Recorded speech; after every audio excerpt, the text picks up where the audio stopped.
Last year, I ranked all of the Chucky movies and the Friday the 13th movies, bringing in my Halloween 2024 celebration. And to kick off Halloween 2025 on my channel this year, I thought I'd rank the Halloween films from worst to best. The Halloween franchise is my favorite of the big three slasher franchises. I really love a lot of these movies, and some of these are pretty darn bad. And without further ado, let's get started with number 13.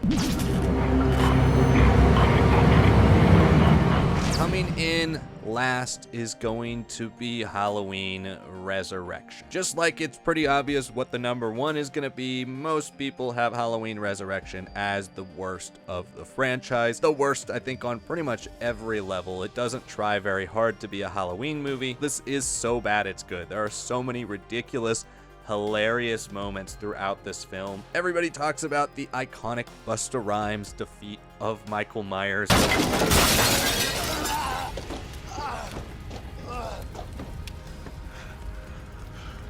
Trick or treat, motherfucker. And while that is the iconic, glorious, infamous moment of this film, there are still so many other ones that are absolutely ridiculous. I mean, this is a Halloween movie with Tyra Banks in it, so you kind of know what you're getting. The one thing that still makes this movie so unforgivable, though, outside of being so bad it's good, is the way it treats Laurie Strode, killing her off in the first 5 to 10 minutes of the movie, when previously the movie that this is actually a sequel to, Halloween H2O, finally has a triumph for Laurie after all these years. So then to take all the stuff that was done in that film and just throw it down the drain in favor of this ridiculous plot, it's offensive to Halloween fans, it's offensive to everybody involved with the Halloween franchise. But once you get past that moment, I guess there is enough so bad it's good quality here to make this something that's a little bit more rewatchable. But again, obviously, the worst Halloween movie by a mile.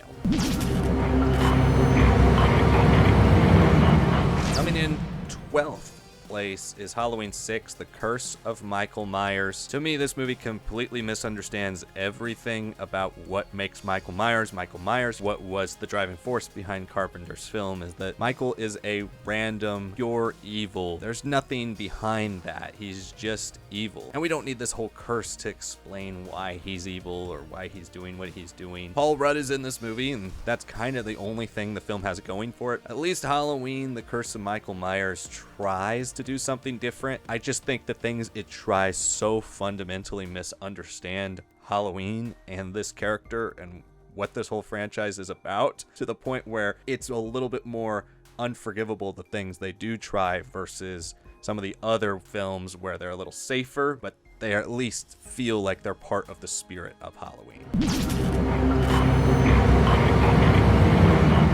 That means coming in at number 11 is Halloween 5, The Revenge of Michael Myers. This is a movie that takes place immediately after Part 4.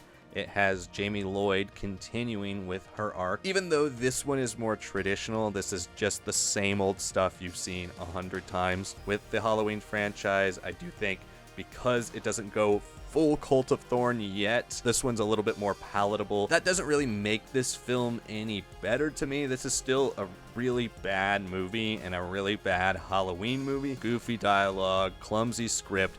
Everything feels like a B-rate version of what Halloween 1, 2, and 4 have already given us. The psychic connection between Jamie Lloyd and Michael Myers doesn't really play out in any satisfying fashion. Donald Pleasance as Loomis is really the only saving grace of this film, but other than that, there's not really anything in this entire package that you would ever want to go back to, as opposed to some of the other more traditional style Halloween movies. We just have done it better so many other times, and it doesn't do anything new to warrant any higher ranking than number 11. Coming in at number 10 is going to be Halloween Kills. Now, I know this one has a bit of a divisive relationship with the fandom at large. Some people really love it for its title. Michael Myers just killing everyone. It's just non-stop setups for brutal murders. And while some of those sequences are gruesome, this movie has no plot, and the plot that it does have is ridiculous. I mean, everybody talks about the infamous sequence where the mob chases the guy who looks nothing like Michael Myers in height, weight, size, at all. Stuff like that just continues to make this film more and more ridiculous. On top of that, when you see Halloween Ends, this whole trilogy just can't escape the fact that it really should have just been 2 movies at most. And Halloween Kills just purely feels like a release to just capitalize on the success of 2018. Doesn't feel like they ever had anything here. David Gordon Green's trilogy doesn't necessarily have the most likable characters, but even in this, the characters are particularly even worse than usual. And one of my biggest film pet peeves is when you get to the end and the credits roll and you just go, what was the point of my last hour and a half watching this? And Halloween Kills made me feel that. I did not feel satisfied. I did not feel like I got anything out of this. I just felt completely disappointed.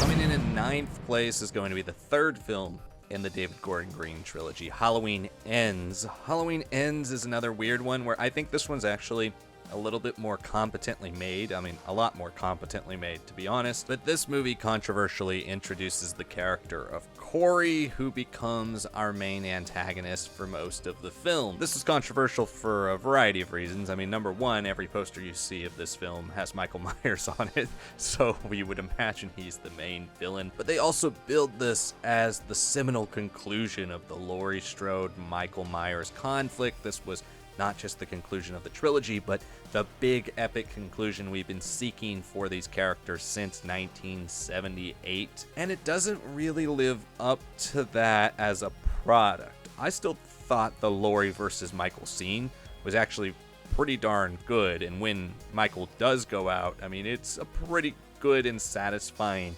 way to take him down. I just would have preferred an entire film of them going at it, surviving, letting everything around her just kind of fall apart until ultimately she finally beats him. I think that would have been a little bit more satisfying, especially coming off of Halloween Kills. But the story with Corey is actually fairly compelling. The only thing that undoes how compelling it is the fact that the movie just goes straight back to Michael Myers. Corey dies, and it's like, well, what was the whole point of the first hour and 20 minutes of this movie if you're just going to do that? Because ultimately the things that happen to a lot of these characters and the things that happen through these plots from beginning of Halloween Kills all the way through until the last 20 minutes of Halloween Ends, almost none of it matters for the larger story, because Halloween 2018 wants you to believe that this is a trilogy about Laurie versus Michael, and Halloween ends with Laurie versus Michael. Everything that happens in between is just kind of pointless. Like, it doesn't go anywhere. So coming in at 8th, I had a hard time picking between 8 and 7, and I go back and forth between these two films all the time. But coming in number 8 for me right now is going to be Halloween 2007 from Rob Zombie. 2007's remake of Halloween is just that. Its last act is just entirely Halloween redone again. And likability is a big thing for me with Rob Zombie's two movies, especially this one. Like, nobody is likable in these movies. And then when it gets to the third act and now you're supposed to care about Laurie and all the characters as they age up Michael, then the film is asking you to care about characters that the rest of the movie hasn't really touched on. So in a lot of ways, this Halloween 2007 really could have been two films. It could have been the origin of Michael Myers if you wanted to do that, which again, I don't think you need to do that. I think the way John Carpenter does it in the original Halloween is plenty good, but Rob Zombie wanted to dive into the family drama and all that. If you wanted to do that, I think you could have done one film with that, and then done, you know, the age up of Michael with the new stuff with Loomis, who they also make very unlikable. Then after that, you could have had your true Halloween remake. Go all in on Laurie Strode, dive into that character, build that up as the man we saw turn into a monster in Michael Myers breaks out and is now on the loose. And now you've got your second part of the trilogy. The end is intense, and there's a lot of good slasher stuff at the end of this movie, but story-wise, this one's kind of all over the place. Hey, buddy, just give you a heads up. I got a Taco Deluxe Supreme talking back at me, so I'm gonna be a while. So, do you mind waiting somewhere else and let me pass this beast in peace?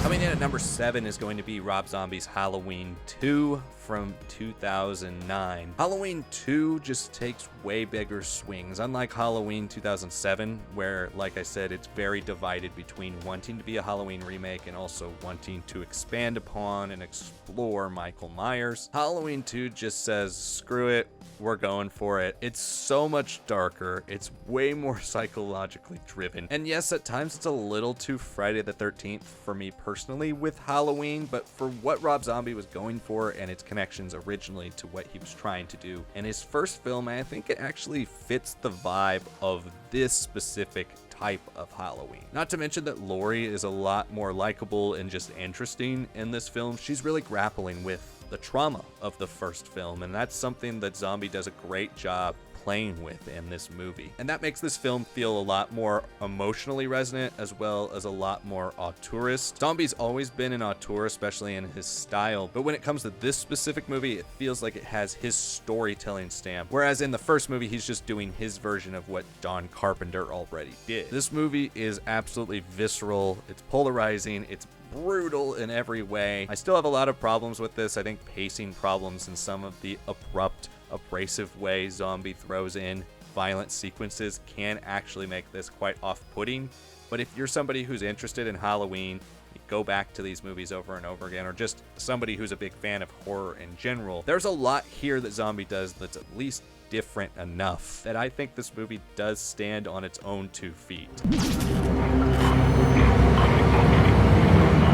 Coming in 6th place is going to be Halloween 4, The Return of Michael Myers. Halloween 4 introduces the Jamie Lloyd character, and in this movie in particular, Jamie Lloyd and Michael's dynamic is actually pretty compelling. The movie is as safe as it comes when it comes to Halloween slashers, but at least with this movie, it's a lot more compelling. It's paced a lot better than Halloween 5, and there's more emphasis on the storytelling and with character. Like, Loomis is very, very good here. It's a nice, complete product. As a back-to-basics return to the formula, as well as an attempt to perpetuate the story, I respect Halloween 4 and what it does for the franchise. Only thing you can't respect, though, is that horrific mask. I know everybody talks about it, but it is genuinely one of the worst in the entire series.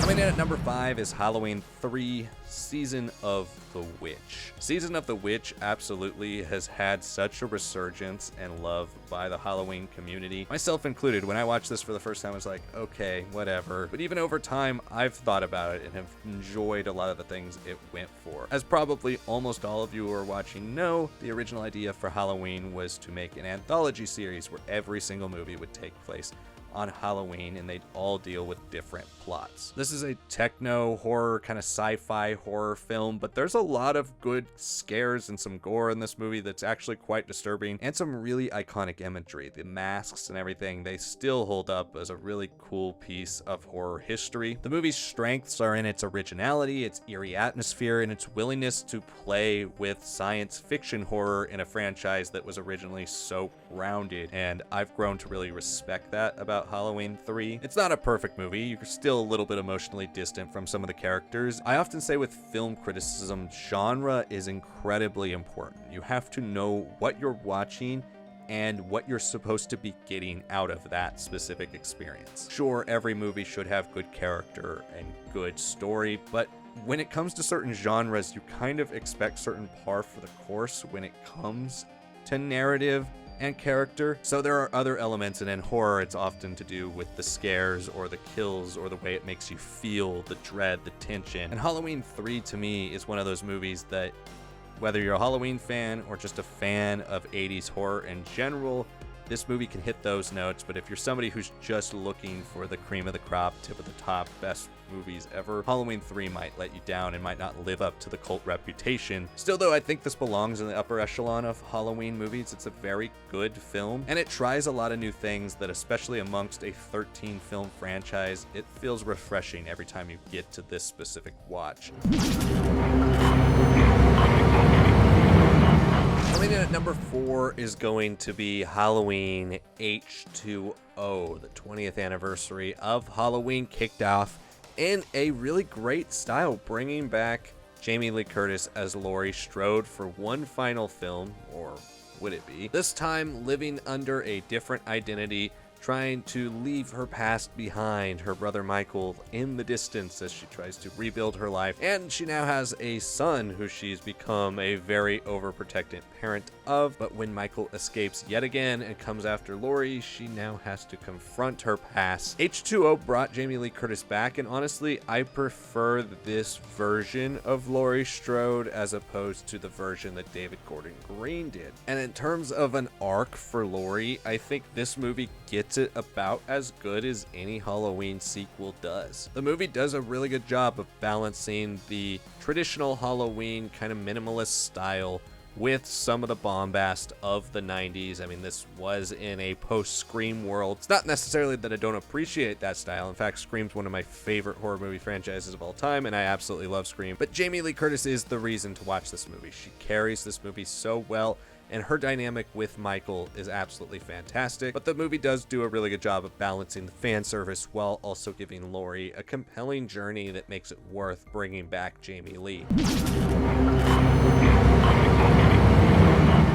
In third place, and I do actually go back and forth between this one and H2O a lot, but this is Halloween 2008. This movie delivered on just the classic violent Michael Myers that we had kind of been missing. Just a pure revenge story for Laurie Strode, somebody who's now just off the deep end. As an alternate take on Laurie, I found it fine, especially in this movie. I think it gets a little bit more insufferable as the trilogy goes on. Laurie and her family all are fairly good characters. It's the other characters in the movie that are awful, and there was some part of me that was hoping it would go beyond that, especially when you see at this point in time Michael being almost more brutal than we had really ever seen him. And there's some great filmmaking here, some beautiful shots, great cinematography, and there's that great one where you track Michael through a bunch of houses in Haddonfield. There's some really impressive things that they do with the filmmaking and just the staging of Michael Myers as this monstrous character. Some of the twists and turns, especially around the doctor, don't quite make much sense. You can see the cracks here in the storytelling formula that it would ultimately get even worse. But I still enjoy Halloween 2018 for what it is, not to mention one of my favorite Michael masks, so that is another notch on its resume as well. Coming in second place is going to be Halloween 2 1981, the original sequel to Halloween. This film sees Laurie Strode taken to the Haddonfield Hospital where she must survive a night, the same night that she originally survived on Halloween in Halloween 1978. So this is the film that unveils the big twist of the series that ends up perpetuating a lot of the storytelling moving forward, the fact that Michael and Laurie are in fact long-lost siblings. There's a lot here to really like about Rick Rosenthal's direction. There's some great extended sequences, some really good setup for some horror set pieces, and the pace is frantic as Michael makes his way through this hospital. There's death after death, a high body count. This movie has a lot more sleaze, it has a lot more violence, it has a lot more gore, so it really takes the mantra of doing a sequel bigger and better than ever before and applies it to this story. It doesn't quite have the same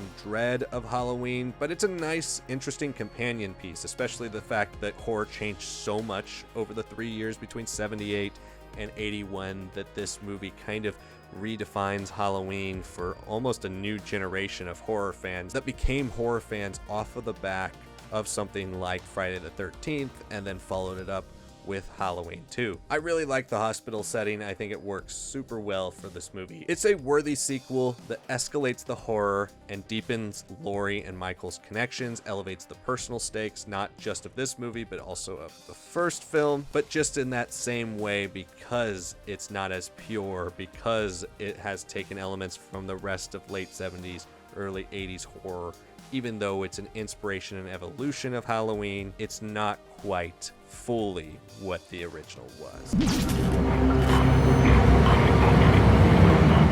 And that means coming in at number 1, like I said at the beginning, no surprise, this is one of the least surprising lists you'll see with a number 1, and that's Halloween 1978. John Carpenter's Halloween is a seminal piece of horror. It's a masterpiece in almost every sense of the word, especially in terms of slasher horror. It didn't invent the genre. You can think classics like Psycho Black Christmas, Texas Chainsaw Massacre for really perpetuating this style of storytelling, but Halloween brought it into your neighborhood. It made you feel like slashers could be around the corner within this quiet little suburban neighborhood, and it did such a great job for establishing the blueprint that nearly every slasher would follow. Michael Myers is obviously one of the most iconic characters in the history of film, probably the single most iconic character in the history of horror film. John Carpenter's minimalistic direction adds so much tension to this film. The character of Loomis is really what brings that tension too, just his constant repetition of this thing is pure evil. He's a therapist, he's a psychiatrist, he's been working with Michael for so long, and yet he doesn't see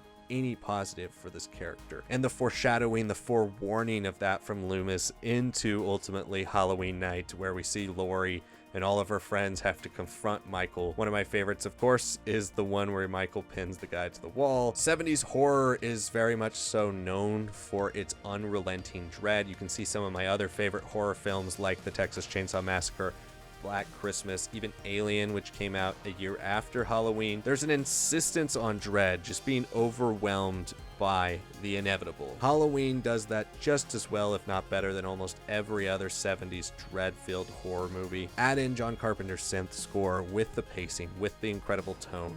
This is just one of the greatest horror movies of all time, and it's easily number one on the Halloween franchise ranking list. What did you think of my rankings? Let me know yours in the comments below. Make sure to check out my ranking of the Friday the 13th movies, the Chucky movies. I also did a tier list last year that not that many people watched, so make sure you check it out, where I ranked and compared Halloween, Friday the 13th, and A Nightmare on Elm Street, all three franchises together, which I consider the big three of slasher horror. Make sure you check those videos out. Make sure you hit the like button, really helps out my channel, and subscribe for more horror content just like this. Thanks so much for watching, and I will see you all next time.